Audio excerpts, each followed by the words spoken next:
లోకేష్ పాదయాత్ర దానికేమైందని అడుగుతున్నారా? మొత్తానికి మమ అనిపించాడు. యాత్ర పూర్తి చేశాడు. ఇప్పుడు పూర్తవటం ఏంటంటారా? ఎప్పుడో ఒకప్పుడు పూర్తి చేయాలి కదా. ప్రజల నుంచి స్పందన లేదు, కాళ్ళ నొప్పులు. ఇంకోవైపు టీడీపీ నేతలు ఈ అనవసర ఖర్చు మా వల్ల కాదు మహాప్రభు అని గగ్గోలు పెడుతున్నారట. అందుకని యాత్రా దుకాణం మూసేశారు. ఏంటి అడుగుతున్నారు? మాకెప్పుడు ఆ యాత్ర కనిపించలేదు అంటారా? అంటే ఉదయం అలా మార్నింగ్ వాక్లా, సాయంత్రం ఇలా ఈవినింగ్ వాక్లా నడిచేసి దాన్నే పాదయాత్ర అనేశారు. అందుకే పెద్దగా ఎవరికి ఆ యాత్ర కనపడలేదు, వినపడలేదు. ఎందుకు మొదలుపెట్టారో తెలియని, ఎందుకు బ్రేకులు ఇచ్చారో తెలియని, ఎందుకు అర్థాంతరంగా ముగించారో తెలియని అత్యంత అరుదైన political comedy show alias Lokesh పాదయాత్రపై ఇవాల్టి మ్యాగజైన్ స్టోరీ. ఎవడికి ఉపయోగం? ఒక సూపర్ హిట్ తెలుగు సినిమాలో హీరో డైలాగ్ ఇది. ఇప్పుడు లోకేష్ పాదయాత్ర గురించి పొలిటికల్ సర్కిల్స్లో ఇలాంటి చర్చ జరుగుతోందట. అటు పార్టీకి ఈ యాత్ర వల్ల ఎలాంటి ఉపయోగము జరగలేదు. పోనీ లోకేష్కి ఏమైనా ప్లస్ అయిందా అంటే అది లేదు. ప్రజలకు కొంచెమైనా టీడీపీని దగ్గర చేయగలిగిందా అంటే అది జరగలేదు. కనీసంలో కనీసం ఒక నాయకుడిగా అయినా లోకేష్ని ఎక్స్పోజ్ చేయగలిగిందా అంటే అదియునూ జరగలేదు. మరి ఈ యాత్రతో లోకేష్ సాధించిందేంటి? అదేదైనా ఉందంటే భారతదేశ చరిత్రలో ఎంతో విశిష్టత కలిగిన పాదయాత్రని అపహాస్యం చేయటం మాత్రమే అంటున్నారు రాజకీయ పరిశీలకులు. పాదయాత్ర ఈ పేరు చెప్పగానే తెలుగు ప్రజలకే కాదు దేశ ప్రజలకు కూడా రాజకీయంగా ముందు గుర్తుకొచ్చే పేరు వైఎస్ రాజశేఖర్ రెడ్డి. ఆ వెంటనే స్మరణకి వచ్చే పేరు వైఎస్ జగన్మోహన్ రెడ్డి. వీళ్ళిద్దరూ చేసిన పాదయాత్రలు నాయకుడికి ప్రజలకు మధ్య ఉండాల్సిన అనుబంధాన్ని మరోసారి ప్రపంచానికి చాటాయి. పాలకుడు అయ్యే ముందు నాయకుడిగా ప్రజల్లో ఎలా మమేకం కావాలో చూపించాయి. అధికారంలోకి వచ్చాక ప్రజారంజకంగా పాలన చేయడానికి అవసరమైన సమర్థతని నాయకులు ఎలా సంపాదించుకోవాలో నేర్పించాయి. ఇక రాజకీయాలను పక్కన పెడితే అహింస అనే ఆయుధంతో బ్రిటిష్ సామ్రాజ్యాన్ని పడగొట్టిన మహాత్ముడు దేశమంతా పాదయాత్ర చేశారు. పర్యావరణ పరిరక్షణ కోసం సుందర్లాల్ బహుగుణ సృష్టించిన చిప్కో ఉద్యమం పాదయాత్రతోనే దేశమంతా వ్యాపించింది. ఇలా భారతదేశ చరిత్రలో పాదయాత్రలకి ఎంతో విశిష్టత ఉంది. అంతటి ఔన్నత్యం, ప్రాధాన్యత ఉన్న పాదయాత్రని అపహాస్యం చేసిన ఘనత సాధించారు తెలుగుదేశం పార్టీ జాతీయ ప్రధాన కార్యదర్శి నారా లోకేష్. బీసీఎస్సీ సోదరులు అనాలి, బీసీఎస్సీ చౌదరులారా అన్నాడు పెద్ద మనిషి. ఇంత నడిచినా కూడా నాలిక మందం దక్క పోలేదు. ఆ భాష యొక్క తత్వం అట్టా వచ్చింది. అంతే కదా. ఇంకో పెద్ద చిత్రం అండి, మీరు చూశారో లేదో. ఎందుకు దీన్ని నవరస హాస్య కళా చిత్రం అని అంటున్నానంటే, ఎంత హాస్యాన్ని పండించాడంటే, మేము అధికారంలోకి వస్తే వచ్చేది లేదు, చచ్చేది లేదు, అది వేరే విషయం. మేము అధికారంలోకి వస్తే ఎంతమంది పిల్లలుంటే అంతమందికి 15,000 రూపాయలు చొప్పున ఇస్తాం అన్నాడు. ఆగొచ్చుగా, జనాన్ని అంటున్నాడు. ఒక పిల్లవాడుంటే ఎంత అన్నాడు, 15,000 అన్నారు కింద. ఇద్దరుంటే ఎంత అన్నాడు, ఈయన 30,000 అన్నాడు. ముగ్గురుంటే ఎంత అన్నాడు కింద. వాళ్ళు 45,000 అంటుంటే ఈయన ముగ్గురుంటే 90,000 అన్నాడు. 3 15,000 90,000 తెలిసినటువంటి ప్రబుద్ధుడు లోకేష్ గారు. నారా లోకేష్ తెలుగు రాజకీయాల్లో మాత్రమే కాదు దేశ రాజకీయాల్లోనే అత్యంత ప్రత్యేకమైన వ్యక్తిగా పొలిటికల్ అనలిస్టులు విశ్లేషిస్తూ ఉంటారు. రాజకీయాల్లోకి వచ్చి దశాబ్దం దాటింది. ఇప్పటికీ తనను తాను ఒక నాయకుడిగా నిరూపించుకోవడానికి విఫల ప్రయత్నాలు చేస్తూనే ఉన్నారు. చంద్రబాబు నాయుడి తనయుడు కాబట్టి 2014 ఎన్నికల్లో పోటీ చేయకపోయినా డైరెక్ట్ గా మంత్రి అయిపోయారు. పార్టీలో నంబర్ 2, నాటి ప్రభుత్వంలో నంబర్ 2. ఆ మాటకొస్తే అధికారంలో ఉన్నన్నాళ్లు చాలా సందర్భాల్లో నంబర్ 1 ఆయనే అని తెలుగు తమ్ముళ్లు గుసగుసలాడుకుంటూ ఉంటారు.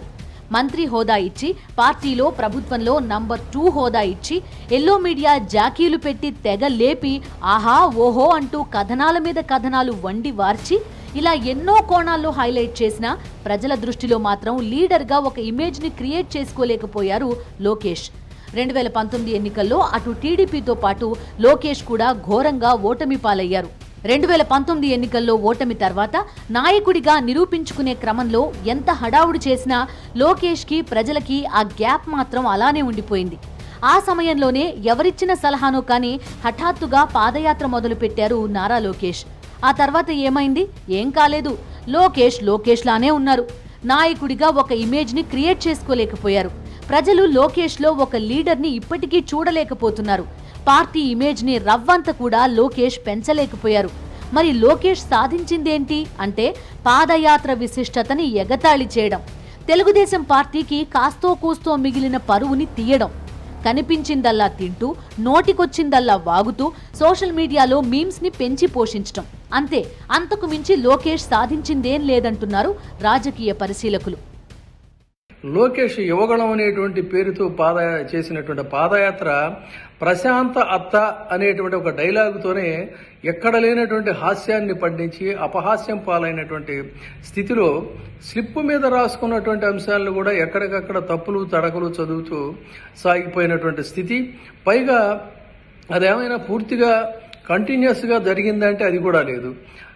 చంద్రబాబు నాయుడు గారిని తండ్రిని అరెస్ట్ చేస్తే ఆ సమయంలోనైనా సరే ప్రజల్లో ఒక ఉత్తేజాన్ని ఉత్సాహాన్ని నింపాల్సినటువంటి ఉద్విగ్న క్షణాల్లో కూడా పాదయాత్రను ఆపేసేసి ఆ తర్వాత అయినా పార్టీని బలోపేతం చేసే దిశగా చంద్రబాబు లేకపోయినా ఆయన వచ్చే వరకు నేనున్నాను అనేటువంటి ఒక దీన్ని ఆ ప్లేస్ని ఆ వ్యాక్యూమ్ని ఏమైనా ఆయన పూరించాడంటే హస్తినిగా పారిపోయినటువంటి పరిస్థితి. యాత్ర స్టార్ట్ చేసినప్పుడు 400 రోజులు 4000 కిలోమీటర్లు అంటూ ఆర్భాటంగా మొదలు పెట్టారు లోకేష్. కానీ యాత్రలో కొత్తగా చేసిందేం లేదు. ఆ మాటకొస్తే అసలు యాత్రే సవ్యంగా చేసింది లేదు. అంతకుముందు ఎలా అవగాహన లేకుండా మాట్లాడి అపహాస్యం పాలయ్యారో యాత్రలోనూ సేమ్ సీన్ రిపీట్ అయింది. మార్నింగ్ వాక్, ఈవినింగ్ వాక్ అన్నట్టుగా యాత్ర సాగడం, అవగాహన లేకుండా మాట్లాడి అభాసుపాలు కావడం. యాత్ర పొడవునా జరిగింది ఇదే. ఎందుకు మొదలు పెట్టారో, మధ్యలో ఇష్టానుసారంగా పాదయాత్రని ఎందుకు ఆపేశారో ఎవ్వరికీ తెలీదు. ముందుగా చెప్పినట్టు ఇచ్చాపురం దాకా కూడా యాత్ర చేయలేదు. విశాఖలోనే అర్ధాంతరంగా ముగించేశారు. పార్టీ శ్రేణులను గందరగోళంలో పడేసి తన అయోమయ చేష్టలతో ప్రజలకు నవ్వులు పంచి తాను ట్రోల్ ఫ్రెండ్లీ పర్సనాలిటీ అని మరోసారి నిరూపించుకోవడం మినహా యాత్రతో లోకేష్ సాధించిందేం లేదని రాజకీయ వర్గాల్లో చర్చ సాగుతోంది. ప్రశాంత అత్త గుర్తుంది కదా? పాదయాత్ర తొలి రోజునే లోకేష్ చేసిన కామెడీ ఇది. అక్కడి నుంచి మొదలు పెడితే యాత్ర సాగినన్ని రోజులు ఆ కామెడీ నాన్ స్టాప్గా సాగింది. లోకేష్ టాలెంట్ చూసి పార్టీ పరువు పోతుందిగా అన్న బాధతో టీడీపీ నేతల కళ్ళల్లో నీళ్లు తిరిగితే నవ్వి ప్రజల కళ్ళల్లోనూ నీళ్లు తిరిగాయి. ఒకవైపు ఇలా కామెడీ చేస్తూనే మరోవైపు ఎవరి మీద ఎన్ని ఎక్కువ కేసులుంటే వాళ్ళకే రేపు పదవులు దక్కుతాయి అంటూ క్యాడర్ని రెచ్చగొట్టే రౌడీ రాజకీయం కూడా వెలగబెట్టారు లోకేష్. తండ్రి తరహాలో శాంతి భద్రతలకు విఘాతం కలిగించే కుట్రలకు పదును పెడుతూ తనదైన కామెడీ పండిస్తూ మధ్యలో ఉత్తర రాకుమారుడి అవతారం కూడా ఎత్తి పాదయాత్రని ఎన్ని రకాలుగా అబాసుపాలు చేయాలో అన్ని రకాలుగా చేసేశారు. లోకేష్ మాట్లాడితే ఏమవుతుంది? టీడీపీ నేతలకు బీపీ పెరుగుతుంది. ఏం మాట్లాడి ఏం కొంప ముంచుతాడో అని. ప్రజలకు మాత్రం ఫుల్ ఫన్. ఇది టీడీపీ ప్రత్యర్థి పార్టీలు చెప్పే మాట కాదు. రాజకీయ పరిశీలకుల నుంచి సామాన్య ప్రజల దాకా అందరూ ముక్త కంఠంతో ఇది చెప్పారు, చెబుతున్నారు, ఇకపై కూడా చెబుతారు. టీడీపీ నేతలది ఇదే భావన. కాకపోతే బయటకు చెప్పలేని పరిస్థితి వారిది. పాదయాత్ర తొలి రోజే అదిరిపోయే కామెడీ చేసేశారు. గుప్పమైన చిత్తశుద్ధి ఉంటే గుప్పమైన ప్రశాంతతకే మన చంద్రన్న కుప్పానికి ముఖ్య పరిస్థితులు ఉన్నాయి. సైకిల్ పానల జియో 77 తీసుకొచ్చి తమిళనాడులో ఇటు కృష్ణమ్మ నీళ్ళు ప్రతి ఎకరానికి స్త్రీకి నిధి, టమాటో రైతులకి గిట్టుబాడా ప్రక్షాళన చేసి మీ దబ్బులో ఎమ్మిగనూరులో తెలుగులు అన్ని ప్రాంతాలకు వెళ్ళారు. ప్రతి సంవత్సరం కలవనండి పాదయాత్రలు చెప్పాడు. పరిశ్రమలు రావని వందమైన నన్ను ఒక ప్రశ్న అడిగారు. వేదికమైన పరిస్థితి కంపడట్లేదు. పాదయాత్ర అంటే ప్రజల్లో మమేకం అయిపోతూ వారి సమస్యలను తెలుసుకోవడం, నాయకుడిగా తనను తాను మరింతగా తీర్చిదిద్దుకోవడం. ఈ క్రమంలో పాస్ మార్కులు కాదు కదా, కనీసం ఒక్కటంటే ఒక్క మార్కు కూడా లోకేష్ సాధించలేదంటున్నారు రాజకీయ పరిశీలకులు. పాదయాత్రలో ఎప్పుడు ప్రజలనుద్దేశించి మాట్లాడడానికి లోకేష్ రెడీ అయినా స్థానిక నేతలు లోలోపల తెగ బేజారైపోయేవాళ్లు. దేవుడా, పార్టీ పరువు తీయకుండా కాపాడమని దండాలు పెట్టుకునేవాళ్లట. కానీ లోకేష్ మాత్రం ఎప్పట్లానే మైక్ తీసుకోవడం, తన అపూర్వ నాయకత్వ లక్షణాలను ప్రదర్శించడం. పాదయాత్ర మొత్తం ఇలానే సాగింది, ఇలానే ముగిసింది. ఏకంగా రైతుల గాయాలపైన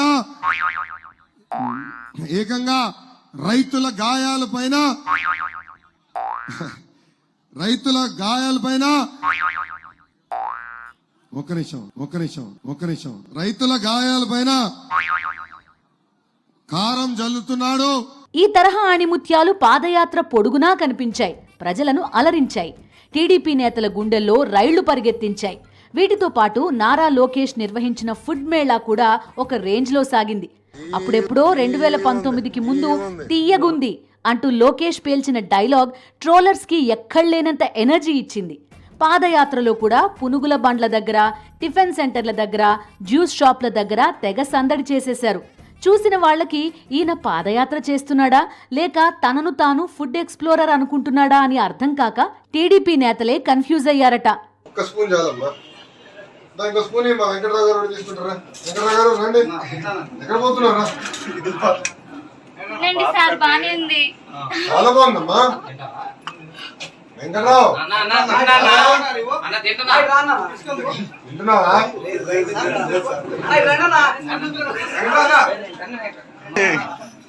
ఓకే, రుచి బాగుంది. షుగరా? లోకేష్ గురించి విశ్లేషించే క్రమంలో రాజకీయ పరిశీలకులు ఒక కీలక అంశాన్ని ప్రస్తావిస్తున్నారు. లోకేష్ కేంద్రంగా కామెడీ వర్కౌట్ అవుతుంది, కానీ ఆయన అమాయకుడు కాదు. అచ్చంగా తండ్రి నోట్లో నుంచి ఊడిపడ్డాడు. కుట్రలు, కుతంత్రాలు అన్నీ తండ్రిని చూసి నేర్చుకున్నవే అని గుర్తు చేస్తున్నారు. అధికారంలో ఉన్న వేళ లక్షల కోట్ల రూపాయల ప్రజాధనాన్ని దిగమింగడంలో తండ్రితోనే పోటీ పడిన సంగతిని వారు గుర్తు చేస్తున్నారు. కాకపోతే తండ్రి తరహాలో మేకపోతు గాంభీర్యం ప్రదర్శించడానికి, విజనరీ లుక్లో కనిపించడానికి ప్రయత్నిస్తూ దొరికిపోతూ ఉంటాడు. ఆ క్రమంలో కమెడియన్గా ముద్రపడ్డా కుట్రలు, కుతంత్రాలు చేయడంలో లోకేష్ తక్కువ వ్యక్తి కాదని చెప్తున్నారు. అందుకు ఉదాహరణగా పాదయాత్రనే ప్రస్తావిస్తున్నారు. ఏ పార్టీ అయినా, ఏ స్థాయి లీడర్ అయినా పార్టీ క్యాడర్ని గుండెల్లో పెట్టి చూసుకుంటారు. కానీ తన స్వార్థం కోసం పాదయాత్రలో క్యాడర్ని రెచ్చగొట్టే కార్యక్రమాన్ని నాన్ స్టాప్గా చేశారు లోకేష్. ఎవరి మీద ఎక్కువ కేసులుంటే రేపు పవర్లోకి వచ్చాక వాళ్లకే పెద్ద పదవి అని పదే పదే చెబుతూ క్యాడర్ని రెచ్చగొట్టారు. అశాంతిని సృష్టించి శాంతి భద్రతలకు విఘాతం కలిగించడానికి క్యాడర్ని వాడుకునే ప్రయత్నం చేశారు. ఇలాంటి చీప్ పాలిటిక్స్ కి కూడా తన పాదయాత్రని వేదికగా చేశారు లోకేష్. పాదయాత్ర తొలి రోజునే తన స్పీచ్తో ఫుల్ కామెడీ పంచేసి పార్టీ ఇమేజ్ని డ్యామేజ్ చేశారు లోకేష్. మరి ముగింపు రోజున ఏం చేశారు? టీడీపీ పరువు మొత్తం తీసేశారు. ఇచ్చాపురంలో కదా పాదయాత్రను ముగిస్తామని మొదట బీరాలు పలికారు. మరి వైజాగ్లోనే దుకాణం ఎందుకు కట్టేశారు? ఉత్తరాంధ్ర ప్రజలకు మొహం చూపించలేక? రాజధాని విషయంలో టీడీపీ కుట్రల మీద, ఎల్లో మీడియా విషపు రాతల మీద ఉత్తరాంధ్ర ప్రజలను నిలదీస్తారని భయమేసి అర్ధాంతరంగా యాత్రని క్లోజ్ చేసేశారు. టీడీపీకి ఏ మూలను మిగిలిన కాస్త పరువును తీయడానికే అన్నట్టు తప్ప మరో ఉపయోగమే లేకుండా లోకేష్ తన పాదయాత్రని అర్ధాంతరంగా ముగించేశారు. ప్రజల మీద ఎలాంటి ప్రభావాన్ని చూపించలేకపోయిన ఈ యాత్ర మధ్యలో ఉత్తర రాకుమారుడి అవతారం కూడా ఎత్తారు లోకేష్. ఈ ఎపిసోడ్ ఆయన పాదయాత్రకి ఉన్న హైలైట్స్ లో ఒకటిగా రాజకీయ వర్గాల్లో జోక్స్ పేలుతున్నాయి. చాలా సీనియర్ని, భారత రాజకీయాల్లో చక్రం తిప్పినటువంటి వ్యక్తిని, 14 సంవత్సరాలు ముఖ్యమంత్రిగా చేశాను అని చెప్పబడుతున్నటువంటి నారా లోకేష్ గారి నాన్నగారు సాక్ష్యాధారాలతో దొరికిపోయి పాదయాత్ర మధ్యలోనే, యువగళం మధ్యలోనే నంద్యాలలో అరెస్ట్ అయ్యి కాముగా వెళ్ళి జైలుకి వెళ్ళి 53 రోజులు రిమాండ్లో ఉన్నటువంటి సందర్భం.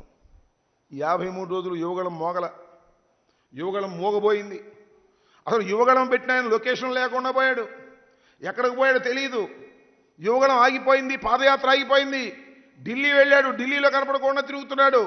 అంత హాస్యాన్ని పండించినటువంటి వ్యక్తిని నేను ఈ మధ్యకాలంలో రాజకీయాల్లో చూడలేదని కూడా ఈ సందర్భంగా నేను మనవి చేస్తున్నాను. ఆంధ్రప్రదేశ్లో అన్ని ప్రాంతాలను అభివృద్ధి చేయాలి.